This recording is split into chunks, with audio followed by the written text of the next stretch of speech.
Footpath ಅನ್ನೋದು ನಡಿಗೆದಾರರ ಸುರಕ್ಷಿತ ಮಾರ್ಗ ನಿಜ.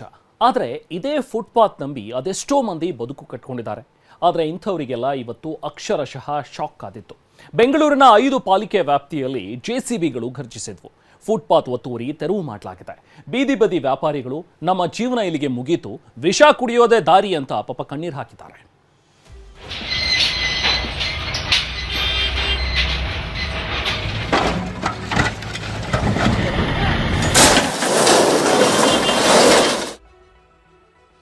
ಬೆಂಗಳೂರಿನ 5 ಪಾಲಿಕೆ ವ್ಯಾಪ್ತಿಯಲ್ಲಿ ಜೆಸಿಬಿ ಘರ್ಜನೆ, ಫುಟ್ಪಾತ್ ಒತ್ತುವರಿ ತೆರವು.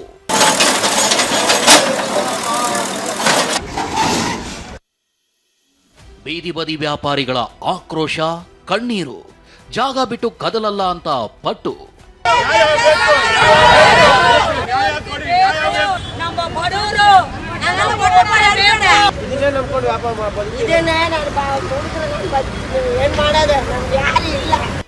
ಬೆಂಗಳೂರಿನ 5 ಪಾಲಿಕೆ ವ್ಯಾಪ್ತಿಯಲ್ಲೂ ಬೆಳ್ಳಂಬೆಳಗ್ಗೆ ಜೆಸಿಬಿ ಘರ್ಜನೆ ಮಾಡಿದೆ.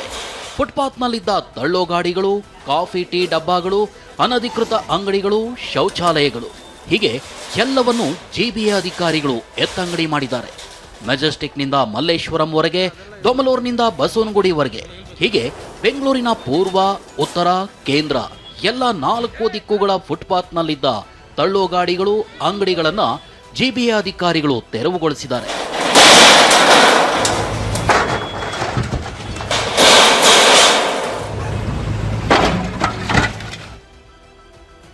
ಅಂಗಡಿ ನಂಬಿ 35 ವರ್ಷಗಳಿಂದ ಜೀವನ, ಈಗ ವಿಷ ಕುಡಿಯೋದ ಆಕ್ರೋಶ. ಈ ಅಂಗಡಿಯನ್ನೇ ನಂಬಿ ಹಲವು ವರ್ಷಗಳಿಂದ ಜೀವನ ಮಾಡ್ತಿದ್ದೀವಿ, ಈಗ ಏಕಾಏಕಿ ಬಂದು ಅಂಗಡಿ ತೆರವು ಮಾಡಿ ಅಂದ್ರೆ ವಿಷ ಕುಡಿಯೋದ ಅಂತ ಬೀದಿ ಬದಿ ವ್ಯಾಪಾರಿಗಳು ಆಕ್ರೋಶ ಹೊರಹಾಕಿದ್ರು. ನಮ್ಮನ್ನ ನಂಬ್ಕೊಂಡಿರ್ತಕ್ಕಂಥ ಹೆಂಡತಿ ಮಕ್ಕಳು ನಾವೇನ್ ಸರ್ ನಾವು ಸಾಕ್ಲಿ, ಏಕಾಏಕಿ ಬಂದಿದ್ದು, ಮಾಹಿತಿ ಕೊಟ್ಟಿಲ್ಲ. ಬರಗಾಲ ಬಂದಿದೆ, ಊರ್ಗ್ ಹೋಗಿ ದುಡಿಯೋಣ ಅಂತ ಅಂದ್ರೆ ಸಾಲ ಸೂಲ, ಅಲ್ಲಿಂದ ಇಲ್ಲಿಗೆ ಬಂದು ಜೀವನ ಮಾಡೋಣ ಅಂತ ಅಂದ್ರೆ ಈ ತರ ಆಗಿದೆ. ನಾವು ವಿಷ ತಗೊಂಡ್ ಸಾಯ್ಬೇಕಾ ಸರ್? ಫುಟ್ಪಾತ್ ನಲ್ಲಿದ್ದ ನಂದಿನಿ ಬೂತ್ ಹಾಗೆ ಬಿಟ್ಟು ನಮ್ಮ ಅಂಗಡಿಗಳನ್ನ ತೆರವುಗೊಳಿಸಿದ್ದಾರೆ.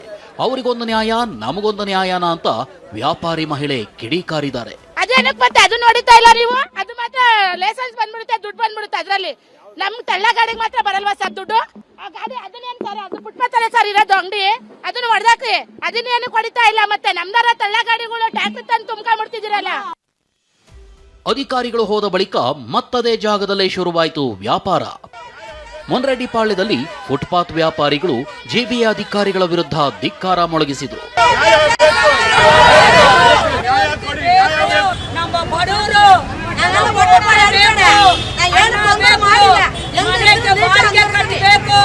ನನ್ನ 2 ಮಕ್ಕಳು ಸತ್ತು ಹೋಗಿದ್ದಾರೆ, ನನ್ನ ಬದುಕಿಗೆ ಆಶ್ರಯವಾಗಿದ್ದು ಈ ತಳ್ಳೋ ಗಾಡಿ, ಅದನ್ನ ತೆರವು ಮಾಡಿಬಿಟ್ರು. ನಾಳೆಯಿಂದ ನನ್ನ ಹೊಟ್ಟೆಗೆ ಏನ್ ಮಾಡ್ಲಿ ಅಂತ ಅಜ್ಜಿ ಕಣ್ಣೀರಿಟ್ಟು ಗೋಳಾಡಿದ್ರು. ಏನ್ ಮಾಡೋದು, ನಮ್ಗೆ ಯಾರು ಇಲ್ಲ. ನಮ್ಮ ಮಗನ ಇದ್ರನ್ನೇ ತಿಳ್ಕೊಂಡ್ಬಿಟ್ರೆ ಟ್ರೈನ್ ಹೊಡಿಯಕ್ಕೆ ಹೋಗಿ ಅಕ್ಕ ಕಟ್ ಮಾಡಿ ಕೊಟ್ಟು ಅವನು ಕೆಳಗಡೆ ಬಿಟ್ಟು ತೀರ್ಕೊಂಡ್ಬಿಟ್ಟ. ಇನ್ನೊಂದು ಹುಡುಗ ಕಾಯಿಲೆ ಬಂದಿದ್ದು ತೀರ್ಕೊಂಡ್ಬಿಟ್ಟ. ಆತ ಅಧಿಕಾರಿಗಳು ಫುಟ್ಪಾತ್ನಲ್ಲಿದ್ದ ಕೈಗಾಡಿ, ಸಣ್ಣ ಪುಟ್ಟ ಅಂಗಡಿಗಳನ್ನ ತೆರವುಗೊಳಿಸಿ ಮುಂದೆ ಹೋದ್ರು. ನಂತರ ಮತ್ತದೇ ಜಾಗಕ್ಕೆ ಬಂದ ವ್ಯಾಪಾರಿಗಳು ವ್ಯಾಪಾರ ಆರಂಭಿಸಿದ್ರು. ಸಾಲ ಮಾಡಿ ಹಣ ತಂದು ಬಂಡವಾಳ ಹಾಕಿ ವ್ಯಾಪಾರ ಮಾಡ್ತಿದೀವಿ, ದಿಢೀರ್ ಎತ್ತಂಗಡಿ ಮಾಡಿ ಅಂದ್ರೆ ಎಲ್ಲಿಗೆ ಹೋಗೋಣ ಅಂತ ಹೇಳಿ ಪ್ರಶ್ನೆ ಮಾಡಿದ್ದಾರೆ. ಇದೇ ವ್ಯಾಪಾರಸ್ಥರು ಹಠ ಹಿಡಿದು ಮತ್ತೆ ಈಗ ಫುಟ್ಪಾತ್ ಬಿಟ್ಟು ರಸ್ತೆಗೆ ಬಂದಿದ್ದಾರೆ. ಏನಂತ ಹೇಳಿದ್ರೆ ಈಗ ಮತ್ತೆ ನೀವು ವ್ಯಾಪಾರ ಶುರು ಮಾಡಿದ್ದೀರಾ, ಮತ್ತೆ ಏನಾರ ಬರ್ತಾರ ಅಂತ. ನಾವು 50,000 ಮೇಲೆ ಐಟಮ್ ಹಾಕಿದ್ವಿ. ನಾವು ಇವಾಗ ಹೆಂಗ್ ಖಾಲಿ ಮಾಡೋದು, ರಾತ್ರಿ ಹೆಂಗ್ ಊಟ ತಿನ್ನೋಣ? ನಾವು ಹೋಗಿ ನಾನು ಸಾಲ ತಗೋ ಬಂದಿರೋದು ಅಂಗಡಿಯಿಂದ, ನಾನು ಇವಾಗ ಹೆಂಗ್ ಕೊಡೋದು ಅದನ್ನ? ನಮ್ಮ ಹತ್ರ ಇನ್ಫಾರ್ಮೇಶನ್ ಮಾಡ್ದಂಗೆ ನೋಟಿಸು ಕೊಟ್ಟಿಲ್ಲ, ಏನೂ ಕೊಟ್ಟಿಲ್ಲ. ಸೊ ಹಂಗೆ ಖಾಲಿ ಮಾಡಿದ್ರೆ ನಾವು ಹೆಂಗ್ ಸರ್ ಜೀವನ ಮಾಡೋದು? ಬೆಂಗಳೂರಿನ 2000 ಕಿಲೋಮೀಟರ್ ರಸ್ತೆಗಳಲ್ಲಿ ಆಪರೇಷನ್ ಫುಟ್ಪಾತ್.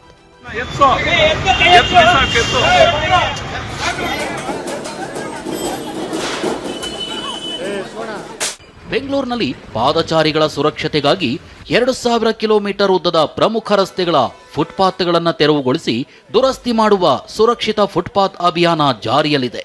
ಅಂತೆಯೇ ಫುಟ್ಪಾತ್ಗಳ ಮೇಲಿನ ಅನಧಿಕೃತ ಅಂಗಡಿಗಳು, ಮಳಿಗೆಗಳು ಮತ್ತು ತಳ್ಳೋ ಗಾಡಿಗಳನ್ನು ಸಂಪೂರ್ಣವಾಗಿ ತೆರವುಗೊಳಿಸಲಾಗ್ತಿದೆ ಅಂತ ಬೆಂಗಳೂರು ಉಸ್ತುವಾರಿ ಸಚಿವ ಕೃಷ್ಣ ಬೈರೇಗೌಡ ಹೇಳಿದ್ದಾರೆ.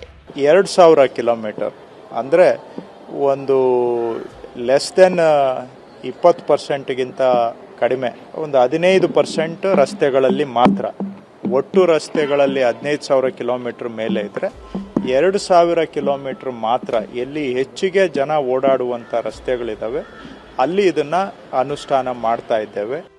ಫುಟ್ಪಾತ್ ಒತ್ತುವರಿ ತೆರವು ಕಾರ್ಯಕ್ಕೆ ಪಾದಚಾರಿಗಳಿಂದ ಪ್ರಶಂಸೆ ವ್ಯಕ್ತವಾಗಿದೆ. ಫುಟ್ಪಾತ್ ಸೇಫ್ಟಿಗೋಸ್ಕರ ಬೇಕು. ಇವಾಗ ಆಕ್ಸಿಡೆಂಟ್ಸ್ ಎಲ್ಲ ನಡೀತಿದೆ, ರಾಂಗ್ ಡ್ರೈವಿಂಗ್ಸ್ ಆಪೋಸಿಟ್ ಬರೋರೆಲ್ಲ ಇದ್ದಾರೆ. ಸೊ ಫುಟ್ಪಾತ್ ಇದೆ, ಎಲ್ಡರ್ಸ್ ಡೇ ಎಲ್ಲ ಒಳ್ಳೇದಾಗುತ್ತೆ, ಫುಟ್ಪಾತ್ ಅಲ್ಲಿ ನಡೀಬಹುದು. ಫುಟ್ಪಾತ್ ಒತ್ತುವರಿ ತೆರವು ಪಾದಚಾರಿಗಳಿಗೆ ಸಮಾಧಾನ ತಂದಿದೆ. ಆದರೆ ಇದೇ ಫುಟ್ಪಾತ್ ನಂಬಿ ಹಲವು ವರ್ಷಗಳಿಂದ ಬದುಕು ಕಟ್ಟಿಕೊಂಡವರ ಬದುಕು ಫುಟ್ಪಾತ್ಗೆ ಬರುವಂತಾಗಿದೆ. Bureau report, TV9.